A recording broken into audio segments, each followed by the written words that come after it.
Welcome back to Demon Lord Retry Anime Review, episode number 10. We are here reviewing the fourth episode of Demon Lord Retry R, known as Recruit.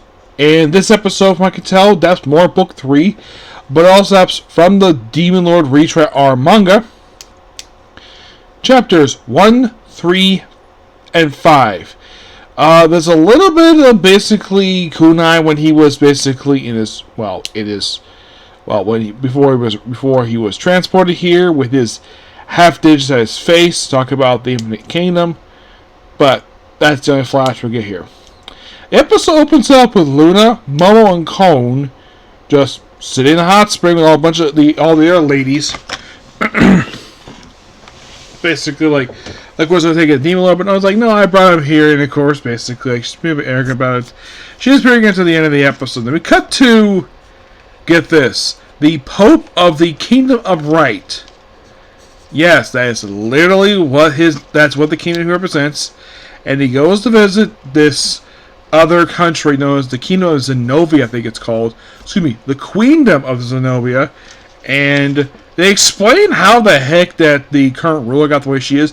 She apparently exiled her own father and then renamed the country the Queendom of Zenobia, and of course conquered several countries to become basically the conquer this area, and of course where they're only here for a border pass.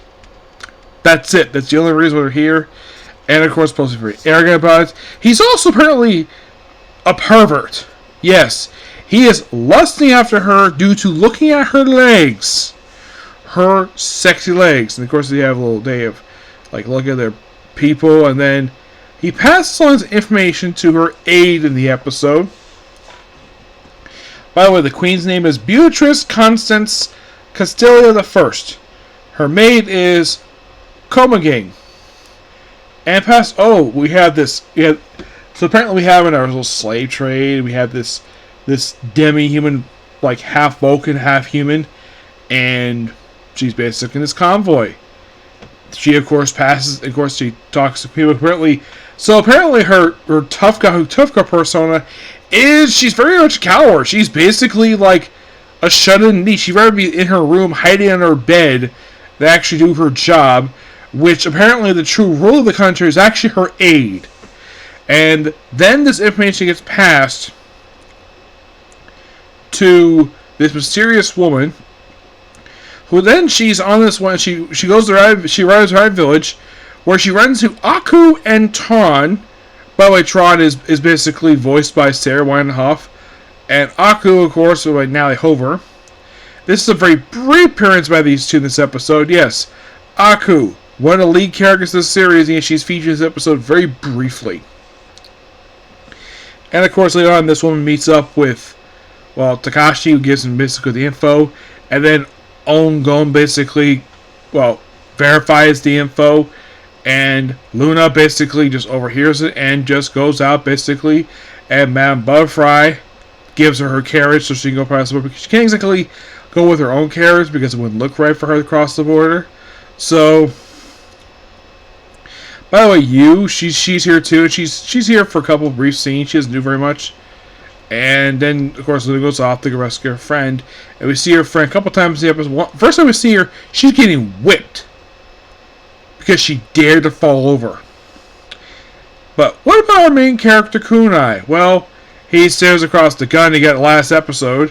And then he summons a brand new character this episode. Yes. By the way, the woman who basically gave the info to Rabbit Village, her name is Hanzo. And she first go by Coco.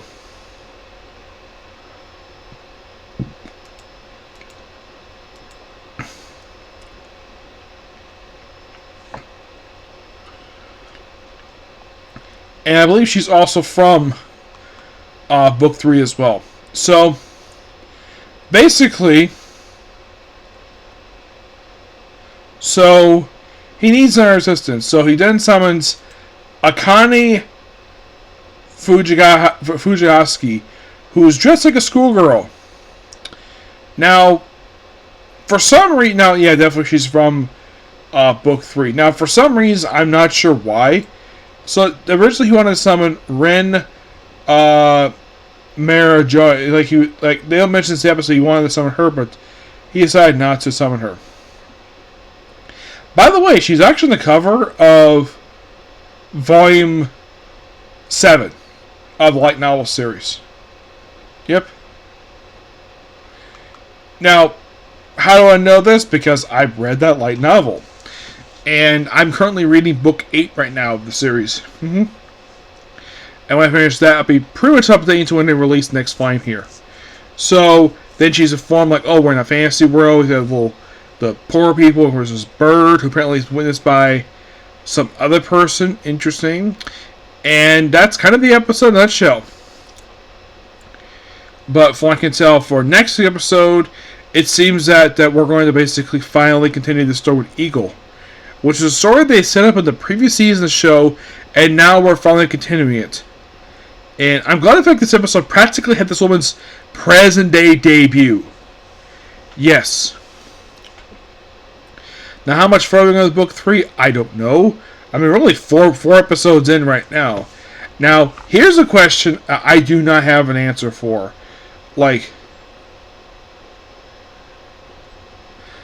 I don't know exactly, like, how many episodes have they go for the whole series. Yeah, that I don't really know.